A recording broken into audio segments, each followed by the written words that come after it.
Manahoana monsieur Tombo? Nanao pasteur? Ya, tao anatin'ny fotoana sarotra no niantso an'Andriamanitra ianao a dia nahita fanasitrana, nahita famonjena. Inona moa zavatra nitranga taminao zany? Ento alohan'ny hijoroako ilazako ny zavatra nahazo aho dia ny fanentanako ny namako rehetra ny amin'ny baiboly io.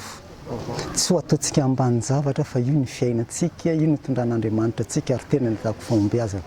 Toy izao ilay tantara 20 taona tamin'izay ry mpampianatra ny asako a tadiavana potehina mihitsy ny asako miana-potika zaza nitezaiko ny nanendrikendrika ahy.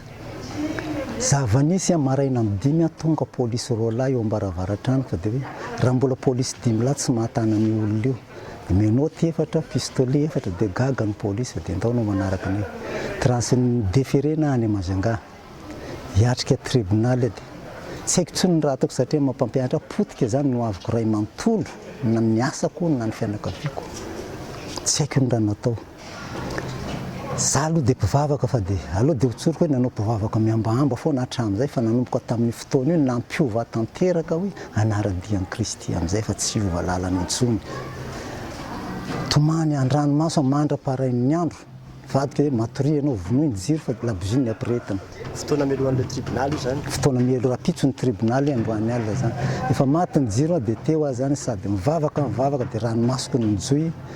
Dia ohatra misy zavatra mibitsika amiko hitanao zavatra akaikinao jereko ilay baiboly raiso izy dia sokafy dia izay soratra masina hitanao vakio. Dia ny raisiko ny zavatra hitako tao dia tao amin'ny Salamo 5:70 toko 420 dia zao ilay vakiny nataoko teny filamatra hoe Jehovah manohana izay rehetra efa ho lavo ka mampitrahaka izay rehetra mitanondrika. Dia zao ilay teny farany nataony tamiko rehefa tokony tany amin'ny 3 maraina aza matahotra fa indro aho ombanao mandrakariva.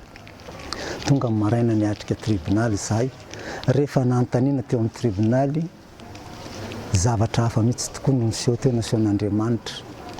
Lasa ilay mpitory indray dia rehefa hoe nanahoana ny fandehanareo zaho tompoko dia nidakany tao amin'ny kibo. Dia rehefa nidakany tamin'ny kibo anao dia manahoana rehefa nidakana tamin'ny kibo dia torana. Ka rehefa torana anao dia anao nitsakitsahany.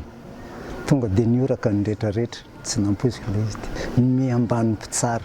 Za amin'izany ny procureur tamin'izany nomena vola 403 tapitrisa andetehana tamin'izany. Ny procureur indray niantso aho hoe sampiasa mpanjakana antsika fa zao ny vola nomena fa ianao moa fatratra ny place sous mandat de dépôt dia tsy maintsy miatrika tribunal. Dia nataony tribunal sorako an'Andriamanitra afaka soamantsara. Dia ilay hoe torana dia mbola hoe nahatsiaro hoe nitsakitsahana. Ny olona torana ve pasteur dia mbola ahatsiaro hoe nitsakitsahana aty. Zay ohatran'ny hoe teny tsy fiteny zany. Teny tsy fiteny izy tonga tao baradaka izy. Teny hitanao fa tonga dia afaka ho azy. Dia hita hoe fiasan'Andriamanitra tokoa. Zay nitarihiko ny namako hoe aza mamosavy tena fa Andriamanitra tsy mamono olona fa ny olombelona no mamono tena. Fa ny manaradian'i Kristy ihany zay ny targetrantsika aty ambony tany ary tomako ny rehetrarehetra indrindra fa famakiana ny baiboly aza atao ambany zavatra. Tsy ny mamaky fe mamaky. Misy mahavaky an'io hatrany farany fa tsy fatany akory lazainy eo. Taorina an'io fotoana io dia nanomboka mivavaka amin'izay tokoa ianao? Tena hoe zay avy tena mifototra satria tany amin'ny 77 efa mpandray fanasan'ny tompo fa tsy nirarako na mpandray fanasan'ny tompo aho tamin'izany.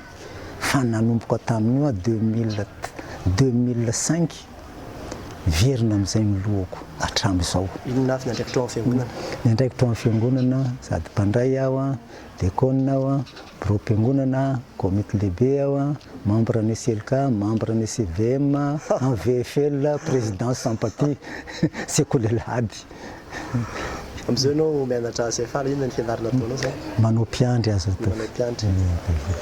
Inona ny hafatrao ary? Misy olona mety hoe vao endrikendriky ny olona dia tena tsy hita mihitsy izay ahafahana hoe mitsoka an'ilay endrikendrika satria indraindray raha vao indraindray tena matanjaka be zany ilay fanenjehana sy ilay endrikendrika atao. Inona ny hafatrao atao an'ilay olona? Ny hafatra ataoko amin'ilay olona aza mety hehitra ny tenanao na ny fahaizanao na ny fanananao. Andriamanitra rery ihany. Mitodika ao amin'Andriamanitra satria teniny hoe izaho sy ny asan'ny tanako voaka ho ahy ihany. Fantatr'Andriamanitra tsara ny tokony ataony aminao. Fa rehefa mitrotro ambavaka mitolona, tena mitolona ambavaka mihitsy.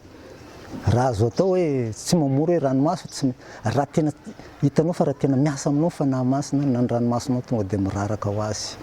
tonga dia tsapanao milatsaka ao amin'ny tenanao zany zavatra zany zany hoe zany tokoa ny fitondran'Andriamanitra fa izany tsy nahatsapan'izany hatramin'izay dia hatramin'izao dia nataoko fahadiady olo mihitsy zany hoe zavatra tsy mendrika eo anatrehan'Andriamanitra raha mbola azoko atao dia mbola elako zay tafilo dia raha soanao soatra indrindra soatra pasteur That's the story now.